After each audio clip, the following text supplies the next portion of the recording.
भारत में एक ऐसा मंदिर है जहां भगवान विष्णु स्वयं राजा हैं, जहां उनके खजाने पर किसी इंसान का नहीं केवल ईश्वर का अधिकार है, और जहां एक ऐसा कक्ष है जिसे खोलना आज भी विनाश को न्योता देना माना जाता है। यह है श्री पद्मनाभ स्वामी मंदिर तिरुवनंतपुरम। और आज हम जानेंगे उनकी जन्म कथा, उसका रहस्य और उसके चमत्कार। बहुत समय पहले केरल के घने जंगलों में एक तेजस्वी युवक बार बार दिखाई देता था। नंगे पांव, साधारण वस्त्र पर दिव्य आभा।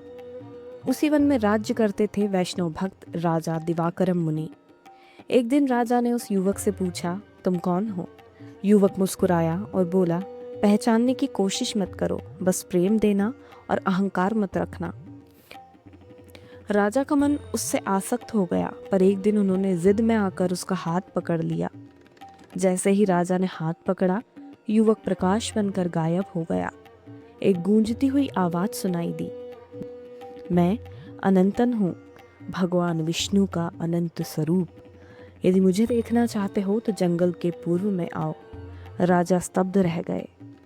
राजा तेज के पीछे पीछे दौड़ते हुए जंगल के बीच पहुंचे और अचानक उनके सामने प्रकट हुआ एक विराट दृश्य। भगवान विष्णु अनंत शेष के ऊपर लेटे हुए, शरीर इतना विशाल कि राजा की दृष्टि पूरी नहीं पहुंच सकी। राजा रो पड़े, प्रभु, यह दिव्य स्वरूप कैसे स्थापित करूं? भगवान बोले, जितना तुम्हारी भूमि में समा जाए उतना स्थापित कर दो, और मैं यहाँ पद्मनाभ के रूप में पूजे जाऊंगा। राजा ने अपने मंत्रियों और संतों की सहायता से भगवान एक विशाल रूप को 3 द्वारों की लंबाई में स्थापित किया। आज भी उसी तरह सिर पहले दरवाजे में, नाभि दूसरे में और चरण तीसरे में दिखाई देते हैं। यही बना श्री पद्मनाभ स्वामी मंदिर। सदियों बाद त्रावणकोर के राजा ने घोषणा की, इस राज्य का असली राजा पद्मनाभ ही है, मैं केवल उनका दास हूँ, पद्मनाभ दास।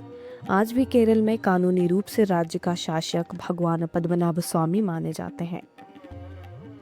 2011 में जब मंदिर के गुप्त कक्ष खोले गए तो निकल आए लाखों सोने की मुद्राएं, भारी स्वर्ण मूर्तियां, हीरे, रूबी, नीलम और एक स्वर्ण सिंहासन। कक्ष वॉल्ट बी को आज तक नहीं खोला गया। कहते हैं कि उस पर नागतंत्र की दिव्य मोहर है, उसके गेट खुलने से अनिष्ट हो सकता है, इसलिए उसे निषिद्ध कक्ष कहा जाता है। हर मंदिर एक कहानी है, पर पद्मनाभ स्वामी मंदिर कहानी नहीं, एक जीवित रहस्य है, जहां आज भी भगवान स्वयं राजा हैं और भक्त बस उनके दास। अगर आपको पद्मनाभ स्वामी मंदिर की ये दिव्य कथा पसंद आई हो तो वीडियो को लाइक करें, चैनल को सब्सक्राइब करें और कमेंट में लिखें, जय पद्मनाभ स्वामी।